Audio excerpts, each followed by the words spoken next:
Welcome to the deep dive. The culinary world's been thinking a lot recently about a really significant figure. That's right. And today we're going to dive deep into the life and the impact of Chef Anne Burrell. We've gathered, well, quite a bit of material articles, accounts to really get to the heart of it for you. Yeah, definitely. And when you hear Anne Burrell, Yeah. you instantly picture her, right? That spiky blonde hair, all that energy. She was a chef, a teacher, a TV personality. But our goal here, I think, is to go a bit beyond just that image. Mm-hmm. We want to unpack the influence she had, the legacy she's left, especially, for all of us cooking at home. Exactly. And the reason we're doing this now, sadly, is the news of her passing on June 17th, 2025. She was only 55. Such a shock. It is. And it's a somber moment, of course, but it also feels like the right time to reflect on her journey, and just how much inspiration she gave. So using all this information we've pulled together, we'll trace her story, we'll look at her roots, where she came from. Right? Upstate New York? Yeah. And how those early days shaped her cooking.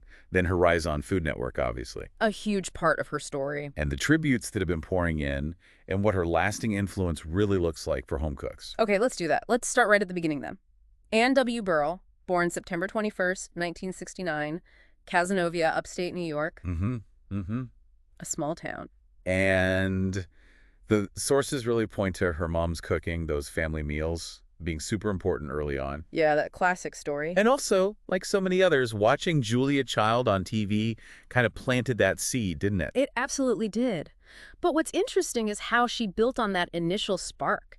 It wasn't just passion, she pursued formal training too. Right. She didn't go straight into cooking, did she? No, first she got a bachelor's in English and Communications from Canisius College. That was 91. Correct. But then the pull towards food was too strong. She enrolled at the Culinary Institute of America, the CIA, in 92, graduated in 96. The CIA, a big deal. Huge. Mm-hmm. And then she went even further, heading to Italy. Studied at the Italian Culinary Institute for Foreigners in Asti.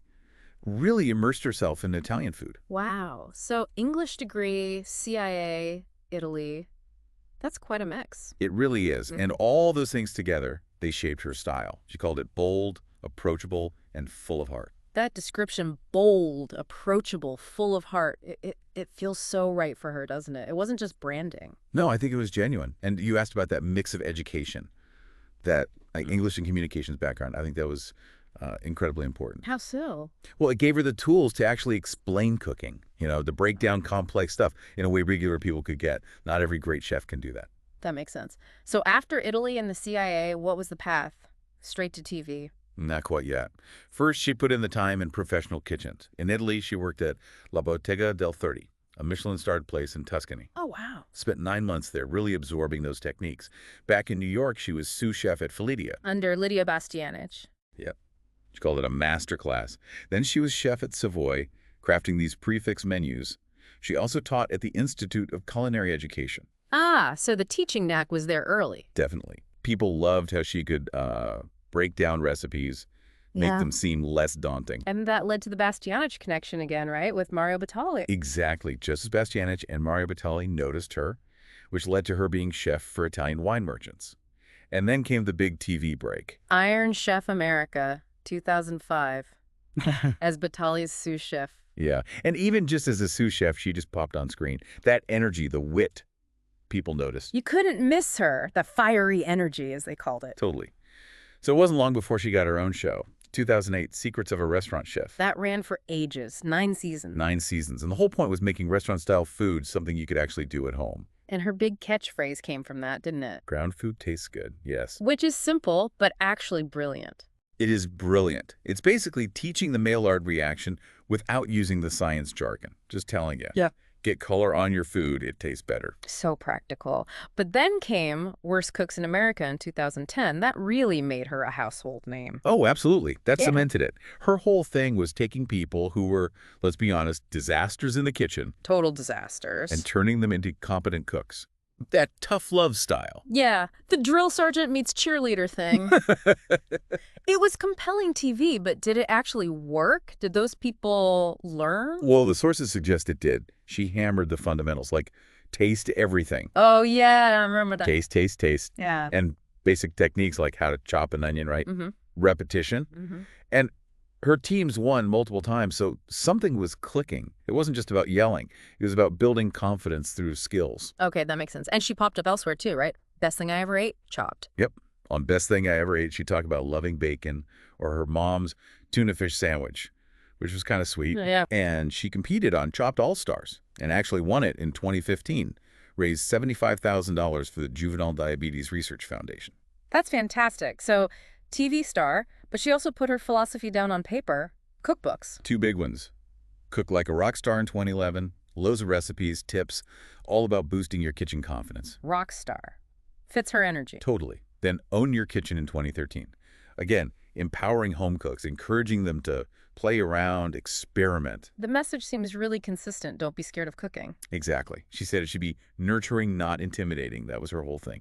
Making it accessible, making it fun. She also tried her hand at owning a restaurant, didn't she, in Brooklyn? She did, yeah.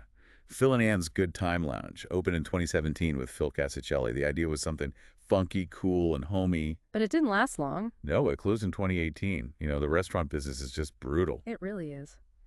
Do the sources give any hints about why? Was it just the tough market, or maybe her focus was elsewhere by then? It seems like maybe the latter. Running a restaurant day in, day out is a grind. It requires constant hands-on presence. Right. And her real impact, maybe her passion, was arguably more in that large-scale teaching and inspiring through TV and books. So the restaurant closed, but her focus on education stayed strong. Okay. And outside the kitchen, she had a full life, too. Yeah, definitely. She was open about her personal life. Yeah. In 2012, she confirmed her relationship with Chef Corinne Griefson. They later got engaged. Right, I remember that. And then later in 2018, she started dating Stuart Claxton. They got engaged in April 2020, during the pandemic lockdown, actually. Oh, wow. And they got married in October 2021. Looked like a really happy, joyful day from the photos. That's lovely. And she's survived by Stuart. Yes, survived by her husband, Stuart, his son, Javier, her mother, Marlene, and her siblings, Jane and Ben. And then the news came just recently, June 17th. Yeah, just sudden, heartbreaking news. Emergency services were called to her home in Brooklyn around 7 to 6 in the morning. A cardiac arrest call. She was found unconscious, unresponsive, pronounced dead at the scene. The cause is still officially under investigation, pending the autopsy. Right. But some early reports, like from today, mentioned possible cardiac issues. Yeah. Just gone too soon. Way too soon. 55 is no age at all. And the reaction was just immediate, wasn't it? Oh, completely. An outpouring of grief. Food Network put out a statement, called her a remarkable person and culinary talent, said they were deeply saddened. And her family's tribute was beautiful. It really was. Talk about her smile lighting up rooms, her light radiating, her warmth and spirit being eternal. Just lovely words. And the culinary community. So many people spoke out. Yeah, you really saw the breadth of her impact. Tyler Florence, her Worst Cooks co-host, talked about their deep friendship off camera, called her one of the brightest stars. Carla Hall, too. Yeah, Carla Hall mentioned her unique style, you know, the custom skirts and mismatched socks, but really focused on her big smile and the heart and heat she brought. It's interesting, that mix of the tough exterior on Worst Cooks and this warmth everyone talks about. I think that's why people connected. Artie Sakura, who won Food Network Star, put it really well. She said Anne's honesty was a sign of respect. She thought enough of you to tell you the truth without watering it down. That's a great point. Directness as respect. Exactly. Cordelia Brown said her legacy lives on through the things she did for others. Gigi Hadid, who was on Beat Bobby Flay with her, called her awesome and a legend on Instagram. Wow, even Gigi Hadid. Sandra Lee called her the next generation of light. Robert Irvine mentioned their friendly rivalry, but called her a radiant spirit. Just respect and affection from all corners. It really shows how she transcended just being a TV chef. Her legacy feels deeper than that. I think so, especially for home cooks.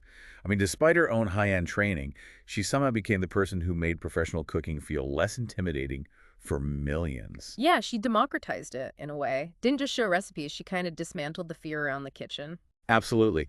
Worst Cooks showed that, yeah, maybe anyone can learn with the right approach, even if it's a bit tough sometimes. It's a bit of tough love. Right.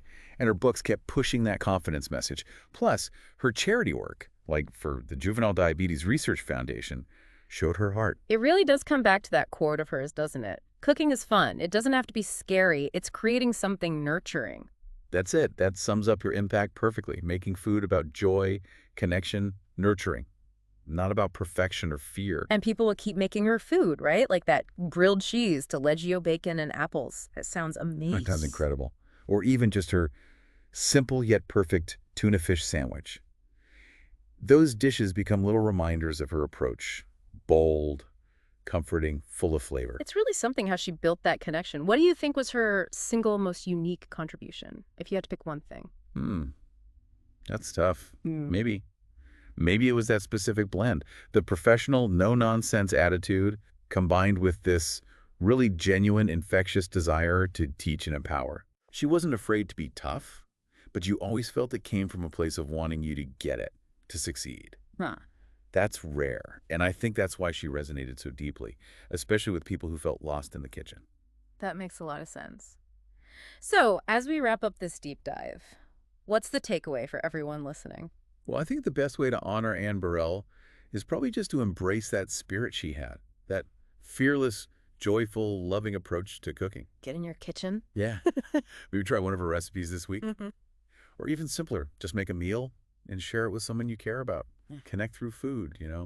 That feels like carrying on her spirit. It really does. Because while Anne's physical light isn't here anymore, her spirit, her impact, Yeah. it does feel like it shines on. It really does. Maybe in every dish we try to make with a little more confidence, a little more joy. It makes you think, doesn't it? Yeah. How those simple acts of cooking, of sharing a plate of food, can actually carry forward a legacy of connection. A legacy of joy.